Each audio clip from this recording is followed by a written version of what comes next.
Hoje é dia de falar da Maiasaura, um dinossauro bem conhecido por seus ninhos que foram descobertos lá nos Estados Unidos. Bom, mas primeiro vamos começar falando sobre o dinossauro em si. Como eu já falei, o Maiasauro tinha 9 metros de comprimento e 3 metros de altura. Quando adulto, era um animal quadrúpede, embora pudesse ficar em 2 patas, o que lhe daria mais rapidez no momento de corrida, como fugir de um predador. A sua cauda media 4 metros de comprimento, lhe dando sustento e equilíbrio. Suas patas traseiras eram maiores e robustas, enquanto que as dianteiras eram mais finas, terminadas em 3 dedos que sustentavam o corpo e tinha um quarto dedo mais elevado. O seu pescoço era curto, a cabeça tinha 1 metro de comprimento, com um formato de bico de pato, que é uma característica dos hadrossaurídeos. A sua boca começava num bico desdentado, porém, mais dentro da próxima garganta havia uma fileira de dentes bem pequenos que a Maiasaura usava para triturar as plantas daquela época. Estudos indicam que a sua alimentação era composta tanto por plantas rasteiras quanto arbóreas, frutos e sementes. Lembrando que naquele tempo a flora era composta em sua maioria por diferentes tipos de samambaia e coníferas. Para sustentar suas mais de 3 toneladas de peso, o Maiasauro devia comer em torno de 200 kg de alimentos por dia. Uma característica física sua era a protuberância em sua cabeça, que se estendia horizontalmente sobre os olhos. Não se sabe se possuía penas sobre o corpo, pois as evidências de pele são mais escassas e são parecidas com as de lagartos modernos. A respeito do seu comportamento, sabe-se que tinha um cuidado com as crises excepcional, algo que sempre foi muito difícil de se provar em registro fóssil, especialmente no caso de dinossauros.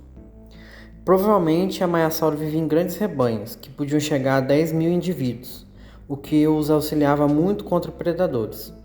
Existe a possibilidade de Maiasauras machos e fêmeas terem tamanhos distintos, com uma diferença corpórea de 45%, embora não seja possível estipular qual dos gêneros era maior.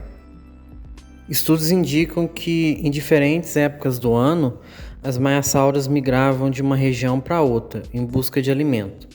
A proteção desses dinossauros estava justamente na quantidade de indivíduos, sendo que os filhotes e mais velhos ficavam no meio do bando, protegido contra ataques de dinossauros carnívoros. Vamos falar um pouco agora sobre o comportamento da Maiasaura enquanto a cria de seus filhotes, pois foi muito estudado devido ao grande número de ninhos muito bem preservados encontrados. Na época de nidificar, eles criavam centenas de ninhos circulares feitos de amontoados de terra, de até 1,5 metro de altura, com um diâmetro de 3 metros. Nesses ninhos, eles depositavam entre 30 a 40 ovos, mais ou menos do tamanho de ovos de avestruz atual. Sobre os ovos, eles colocavam uma fina camada de terra e de folhas secas, que com o tempo ia fermentando e esquentando os ovos. Os paleontólogos acreditam que esse era o jeito que a Maiasaura usava para chocar os ovos, porque eles eram animais muito pesados para ficar em cima dos ninhos. Outra característica que eles tinham era de fazer ninhadas enormes, muitos ninhos um perto do outro, com espaço para os adultos ficarem caminhando, tomando conta, vigiando os ovos de predadores e vigiando os filhotes quando eles nascessem. Após eclodirem, os pais traziam comida para eles. Não se sabe se eles regurgitavam a comida ou se traziam folhas inteiras para eles comer. O que se sabe é que os filhotes nasciam bem indefesos, não eram capazes de andar e os adultos tinham que ficar tomando conta, vigiando sempre, trazendo alimento para que o filhote crescesse saudável. E o cuidado continuava mesmo depois que os filhotes crescessem. E tudo indica, eles tinham uma característica diferente. Eles continuavam cuidando dos filhotes mesmo depois que eles ficassem maiores. E mesmo tendo uma grande quantidade de filhotes, eles eram bem atenciosos, porque no primeiro ano de vida Os filhotes eram muito vulneráveis, mas depois do primeiro ano, eles já eram grandes o suficientes para saber lidar com aquela vida naquele tempo.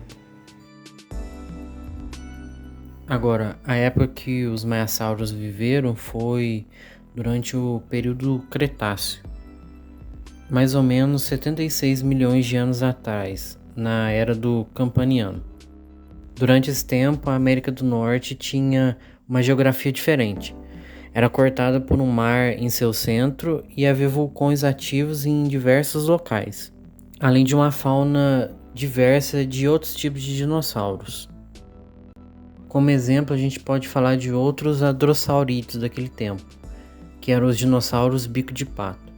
A gente tem o coritossauro, o hipacrossauro, o gripossauro, parentes do maiassauro que viveram ao mesmo tempo no mesmo lugar. Além deles, a gente tinha dinossauros com chifres, como o Albertoceratops e o Chasmossauro. Como dinossauros predadores, tínhamos os dromeossauros, que eram raptores que mediam até 1 metro de altura, e os terríveis tiranossauros, que eram representados pelos Albertossauro e Daspletosauro, cada um medindo mais de 9 metros de comprimento e 2 metros de altura. Com certeza, era o terror dos maiassauro, deviam caçar muito esse dinossauro, especialmente que a única defesa do maiassauro era viver em grandes bandos. Bom, agora eu vou explicar para vocês como é que foi a descoberta da maiassauro. Aconteceu que ele foi descoberto lá na região de Chumedice, uma formação muito conhecida no estado de Montana, nos Estados Unidos. Aquela região era conhecida por ter sido descoberta diversos dinossauros, como o Styracosauro.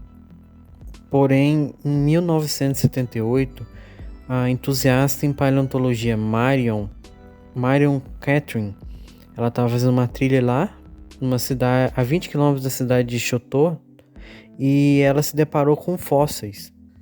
Ela então informou o Museu de História Natural da Universidade de Princeton, que mandou os paleontólogos Jack Horner e Robert McKellar para coletar o material.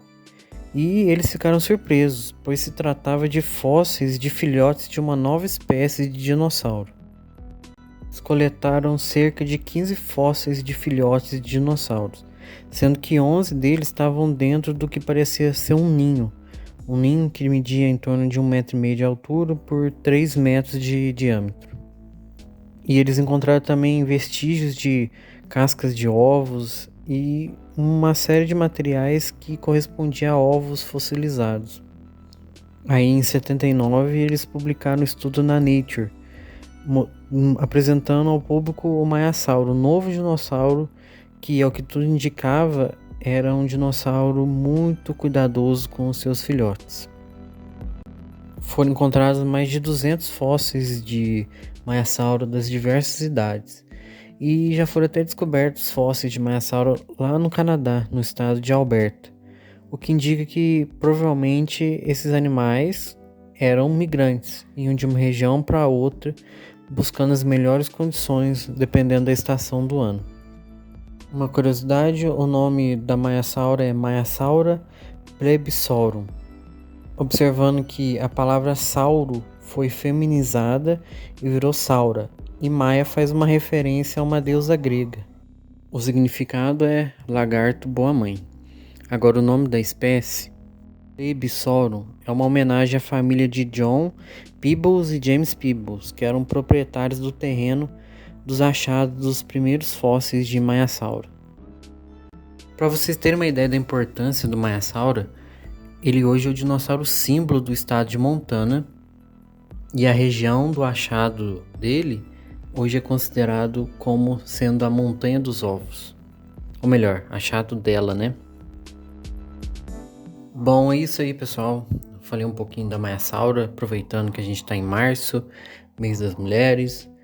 Um forte abraço a todas as mulheres. E temos aí um representante literalmente feminino, uma homenagem feminina, lembrando dos cuidados que os dinossauros tinham com os ovos. Aliás, com os ovos não, né? Com seus filhotes. Pessoal, abaixo segue as referências, dá uma lida. Espero que você tenha gostado. Até mais e falou!